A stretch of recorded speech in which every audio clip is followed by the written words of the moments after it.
Bollywood silver screen presenting replicas. इस कहानी की शुरुआत में विलियम और एड को दिखाया जाता है, जो दोनों के दोनों बायोमेडिकल रिसर्च साइंटिस्ट हैं। इनके पास एक सोल्जर की बॉडी को लाया जाता है और अब ये इस सोल्जर के एहसास, उसकी यादों और उसके दिमाग और दिल में जितनी भी चीजें हैं उन सब को एक रोबोट के अंदर ट्रांसफर करना चाहते हैं। जल्द ही इनका एक्सपेरिमेंट पूरा हो जाता है। ये रोबोट के अंदर सोल्जर की यादों को, उसके दिल के एहसासों को डाल देते हैं और इसके बाद बैटरी से, करंट से उसे ऑन किया जाता है। इनका एक्सपेरिमेंट कामयाब हो चुका है। इसका मतलब ये है कि इन्होंने एक मरे हुए इंसान की यादों को, उसके दिमाग और दिल की हर एक चीज को एक मशीन, एक रोबोट के अंदर डाल दिया। और जब उस आर्मी ऑफिसर को पता चलता है कि असल में वो मारा जा चुका है और उसका शरीर रोबोट का है, तो ये देखकर वो शॉक्ड हो जाता है और अपने आप पर हमला करके अपने आप को खत्म कर देता है। और इस तरह से इनका एक्सपेरिमेंट कामयाब होने के बाद भी फेल हो जाता है। विलियम का बॉस उसे कहता है कि अगर जल्दी तुमने एक्सपेरिमेंट पूरा नहीं किया तो इस डिपार्टमेंट को हमेशा के लिए बंद कर दिया जाएगा। लेकिन विलियम और उसका दोस्त एड ऐसा नहीं चाहते। विलियम घर आता है जहाँ पर वो अपनी पत्नी और अपने बच्चों के साथ घूमने के लिए जाता है। दरअसल ये पिकनिक पर जा रहे होते हैं। रास्ते में बारिश होना शुरू हो जाती है। साथ ही इतनी अंधेरी रात में गाड़ी चलाना बहुत मुश्किल होता है और तभी बिजली एक पेड़ पर गिरती है, जिससे पेड़ टूटकर इनकी गाड़ी के ऊपर गिरता है। विलियम की पत्नी की वहीं पर मृत्यु हो जाती है। साथ ही गाड़ी का बैलेंस बिगड़ जाता है, जिससे गाड़ी पानी में गिर जाती है और विलियम के तीनों बच्चों की मृत्यु हो जाती है। विलियम ने आज रात को अपने पूरे परिवार को खो दिया। इस बात से विलियम टूट जाता है और जल्द ही वो अपने आप को संभालता और अपने दोस्त एड को कॉल करता है, जो उसके साथ रिसर्च में काम करता है। वो एड से कहता है कि डेटा इकट्ठा करने वाली, यानी कि दिमाग से डेटा निकालने वाली मशीन को लेकर तुम जल्दी से जल्दी मेरे पास आ जाओ।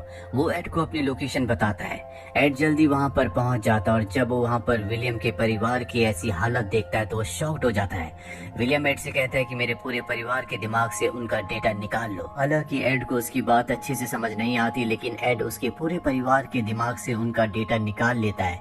ये दोनों अपनी लैब में आते हैं जहाँ पर ये काम करते हैं। वहाँ पर वो एड को बताता है कि मैं अपनी पूरी फैमिली के क्लोन्स बनाऊंगा, जिनके अंदर मैं उनकी यादें, उनके एहसास को डालूंगा। एड कहता है कि तुम गलती कर रहे हो। आज तक इस तरह का कोई भी एक्सपेरिमेंट कामयाब नहीं हुआ। वैसे भी क्लोन बनाने पर रिस्ट्रिक्शन है, सरकार इसकी इजाजत नहीं देती। लेकिन विलियम अपने परिवार को वापस हासिल करना चाहता है, इसीलिए वो एड से कहता है कि मुझे अपने पूरे परिवार के क्लोन्स बनाने होंगे, जिन्हें मैं हूबहू अपने परिवार की शक्ल दूंगा।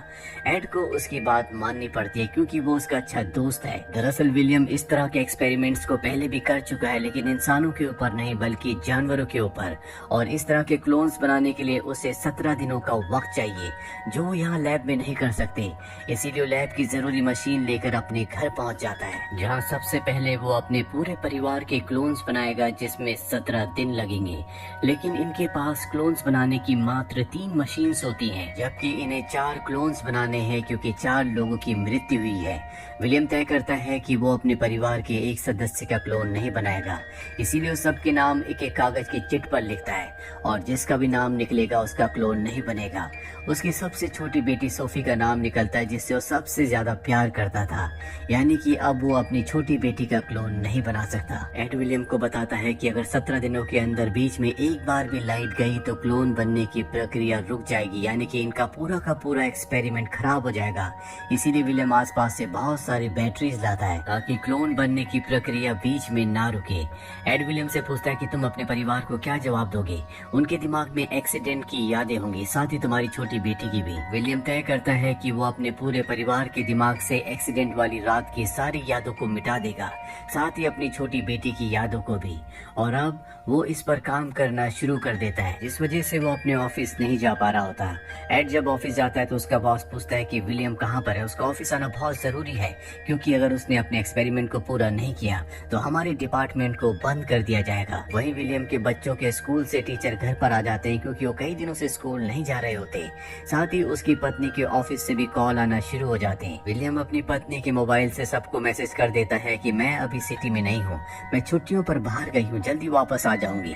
और अब देखते ही देखते 17 दिन पूरे हो जाते हैं। एड विलियम के पास आता है क्योंकि आज वो दिन है जब सभी क्लोन्स को पानी से यानी कि लिक्विड से बाहर निकालना है। लेकिन विलियम अब भी दुविधा में होता है। वो कहता है कि हो सकता है कि हमने किसी चीज को मिस कर दिया हो, मैं अभी इस चीज के लिए तैयार नहीं हूँ। एड उसे समझाता है कि यही सही वक्त है क्लोन्स को बाहर निकालने का। अगर हमने देर की या एक दिन और रुके तो क्लोन्स खराब हो सकते हैं। और इसके बाद ये सभी क्लोन्स को बाहर निकाल देते हैं। क्लोन्स एकदम से जिंदा होकर शॉक में आ सकते हैं, इसीलिए इन सब को 3 दिन के लिए बेहोश कर दिया जाता है। विलियम अपनी पत्नी के पास जाता है जो बेहोश होती है, और जब वो उसके हाथ को टच करता है तो उसके दिमाग में जो यादें होती है, जो एहसास होते हैं, उससे मशीन का जो मीटर होता है वो अप डाउन होना शुरू हो जाता है। यानी कि उसकी पत्नी को बेहोशी की हालत में भी एहसास है।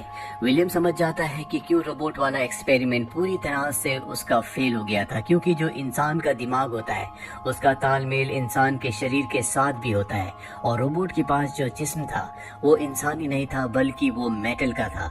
इसीलिए होश में आने के बाद वो रोबोट यानी कि इंसान पूरी तरह से शॉक्ड हो जाता है, जिस बात को एक्सेप्ट नहीं कर पाता, और उसका दिमाग पूरी तरह से आउट ऑफ कंट्रोल हो जाता है। विलियम को अब सोल्यूशन पूरी तरह से समझ में आ चुका है, कैसे वो एक इंसानी दिमाग को एक रोबोटिक बॉडी में पूरी तरह से सक्सेसफुली ट्रांसफर कर सकता है। इसके लिए बस उसे उस इंसानी दिमाग की यादों से निकालना होगा कि कभी उसके पास इंसानी जिस्म था, और ऐसा करने के बाद जब वो होश में आएगा तो रोबोटिक बॉडी देखकर उसे लगेगा कि ये उसी का जिस्म है, और एक्सपेरिमेंट सक्सेसफुल हो जाएगा। यहाँ पर वो अपने पूरे परिवार के दिमाग से अपनी छोटी बेटी की यादों को और एक्सीडेंट वाली रात को पूरी तरह से डिलीट कर देता है। अब सब के सब होश में आ जाते हैं। विलियम को उसका परिवार वापस मिल चुका है। वो उसी तरह से बिहेव कर रहे होते हैं जैसे वो पहले किया करते थे। इस बात से विलियम बहुत खुश होता है, क्योंकि उसने वो कर दिखाया जो वो करना चाहता था। साथ ही उसे उसका परिवार वापस मिल गया। और अब विलियम को अपने डिपार्टमेंट को बचाने के लिए रोबोट वाले एक्सपेरिमेंट को पूरा करना होगा। इसीलिए वो तय करता है कि अब वो अपने दिमाग की रेप्लिका यानी कि अपने दिमाग की कॉपी बनाएगा, जिसे रोबोट के अंदर डालेगा ताकि उसका एक्सपेरिमेंट पूरा हो जाए और उनका डिपार्टमेंट बच जाए। वहीं विलियम की पत्नी को दिखाया जाता है, जिसे अजीब अजीब से कभी कभी विजन्स आते हैं जो उसकी छोटी बेटी के बारे में होते हैं, जिससे कभी कभी वो डिस्टर्ब हो जाती है। लेकिन विलियम उसे बार बार कंसोल करता, उसे समझाता है कि ऐसा कुछ भी नहीं है। वहीं एक रात को जब विलियम की बेटी सो रही होती है तो उसे सपना आता है जिसमें वो उस एक्सीडेंट को देखती है जो हुआ था, और उसमें उसकी मॉम की मृत्यु हो जाती है। ये देखकर वो पूरी तरह से घबरा जाती है, उठ जाती है। विलियम वहाँ पर आकर अपनी बेटी को समझाता है कि ये सिर्फ एक बुरा ख्वाब था, तुम्हें दोबारा सो जाना चाहिए। और जब वो सो जाती है तो वो अपनी बेटी को नीचे ले जाता है। यहाँ पर वो अपनी बेटी के दिमाग को मशीन्स के साथ जोड़ता है। दरअसल वो देखना चाहता है कि कहीं उसकी बेटी के दिमाग में एक्सीडेंट वाली कोई याद रह तो नहीं गई। और जब वो ऐसा कर रहा होता है तभी वहाँ पर उसकी पत्नी भी आ जाती है। उसकी पत्नी सब देखकर हैरान होती है। उसे शक होता है कि विलियम ने कुछ न कुछ किया है, जिस वजह से उसे उसकी बेटी को अजीब अजीब से ख्याल, अजीब अजीब से विजन्स आते हैं। हालांकि विलियम अपनी पत्नी को कुछ भी नहीं बताना चाहता, लेकिन उसके बार बार पूछने पर वो बता देता है कि कुछ वक्त पहले हमारी गाड़ी का एक्सीडेंट हो गया था जिसमें तुम्हारी और बच्चों की मृत्यु हो गई थी। इसके बाद मैंने तुम सबके क्लोन्स बनाए और अपने परिवार को वापस हासिल कर लिया। ये जानकर उसकी पत्नी को बहुत दुख होता है कि वो एक इंसान नहीं बल्कि एक क्लोन है, लेकिन वो इस बात से सेटिस्फाइड होती है कि उसके पास उसके बच्चे हैं। अगले दिन यहाँ पर विलियम का बॉस आता है और विलियम से कहता है कि मुझे पता है कि कुछ वक्त पहले तुम्हारी गाड़ी का एक्सीडेंट हुआ था जिसमें तुम्हारी पत्नी और बच्चे मारे गए थे। तुमने उनका क्लोन बनाया, और अगर ये बात किसी को बाहर पता चली तो हमारी कंपनी के लिए ये बहुत बड़ा खतरा होगा। अगर तुम चाहते हो कि मैं तुम्हारे राज को राज रखूं तो तुम्हें मुझे उस डिवाइस को देना होगा जिससे तुम मेमोरीज को, यादों को कॉपी करके इंसान के दिमाग को क्लोन के दिमाग के अंदर डालते हो। विलियम उसकी धमकी से डर जाता है। वो कहता है कि ठीक है, मैं तुम्हें वो डिवाइस दे दूंगा। पर विलियम ऐसा नहीं करना चाहता, इसीलिए वो उसके ऊपर हमला करके उसे बेहोश कर देता है और डिवाइस को ओवन के अंदर डालकर जला देता है। इसके बाद वो अपने पूरे परिवार को लेकर गाड़ी से यहाँ से भागने लगता है, लेकिन उसके बॉस के साथ उसके लोग भी आए होते हैं जो विलियम को भागता हुआ देखकर उसका पीछा करना शुरू कर देते हैं। विलियम अपनी पत्नी और दोनों बच्चों को लेकर अपने दोस्त एड की बोट तक जाता है जिससे वो यहाँ से निकलना चाहता है, लेकिन तभी उसके बॉस के लोग वहाँ पर आ जाते हैं जो विलियम की पत्नी और उसके बच्चों को पकड़ लेते हैं। विलियम उस वक्त उनसे दूर होता है, इसीलिए विलियम बच जाता है, पर अब वो अपने पूरे परिवार को बचाना चाहता है। इसीलिए वो अपनी कंपनी में जाता है जहाँ पर उसके बॉस ने उसकी पत्नी, दोनों बच्चों को और साथ ही उसके दोस्त एड को पकड़ रखा होता है। एड ने डर से अपने बॉस को विलियम के बारे में सब कुछ बता दिया होता है विलियम का बॉस विलियम को बताता है कि ये जो सारे एक्सपेरिमेंट्स थे ये मेडिकल पर्पस के लिए नहीं थे, बल्कि यूएस की गवर्नमेंट इसे फंड करती है क्योंकि वो यूएस आर्मी के लिए इस तरह के वेपन यानी कि इस तरह के खतरनाक सोल्जर्स बनाना चाहती है और अब तुम्हें वो डिवाइस मुझे दोबारा देना होगा। लेकिन विलियम ऐसा नहीं करना चाहता, इसीलिए वो उसके दोस्त को मार देता है। इसके बाद वो उसके परिवार को भी मारना चाहता है, लेकिन विलियम उसकी शर्त मानने से तैयार हो जाता है और उसके लिए वो डिवाइस बना देता है जिस डिवाइस से वो किसी की भी माइंड की यादों को कॉपी करके किसी दूसरी डिवाइस में या दूसरे रोबोट में या किसी दूसरे इंसान में डाल सकता है। और अब विलियम उस डिवाइस को बनाकर अपने बॉस को दे देता है, जिसके बाद भी उसका बॉस उसके परिवार को मारना चाहता है। पर इससे पहले कि वो ऐसा करता, यहाँ विलियम अपने उस रोबोट को बुला लेता है जिसके दिमाग में उसने अपने दिमाग की कॉपी डाली थी। दरअसल रोबोट को विलियम अपने दिमाग से कंट्रोल कर सकता है। ये रोबोट बहुत ज्यादा खतरनाक होता है, इस पर गोलियों का भी कोई भी असर नहीं होता, इसीलिए विलियम के बॉस के सभी लोगों को मार देता है। विलियम को मौका मिल जाता है और वो अपने परिवार को लेकर यहाँ से भाग जाता है। अपने परिवार को बाहर गाड़ी में छोड़ने के बाद वो वापस अंदर आता है, जहाँ पर वो देखता है कि उसका रोबोट उसके बॉस को मारने वाला होता है। दरअसल अब वो बहुत बुरी तरह से जख्मी है।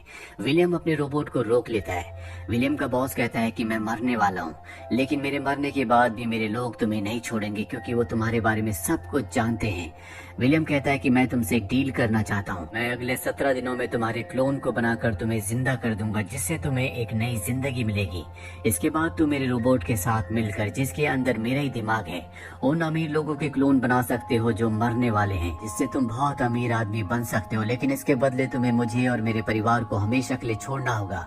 तुम्हारे आदमी कभी मेरे परिवार का और मेरा पीछा नहीं करेंगे। विलियम का बॉस विलियम से कहता है कि जल्दी मिलेंगे, यानी कि उसने इस डील को एक्सेप्ट कर लिया है। और अब विलियम उसका क्लोन बनाने के लिए जाता है, लेकिन उसका रोबोट कहता है कि तुमने मुझे एक नई जिंदगी दी है, ये काम मैं कर दूंगा, तुम अपने परिवार के साथ यहाँ से निकल जाओ।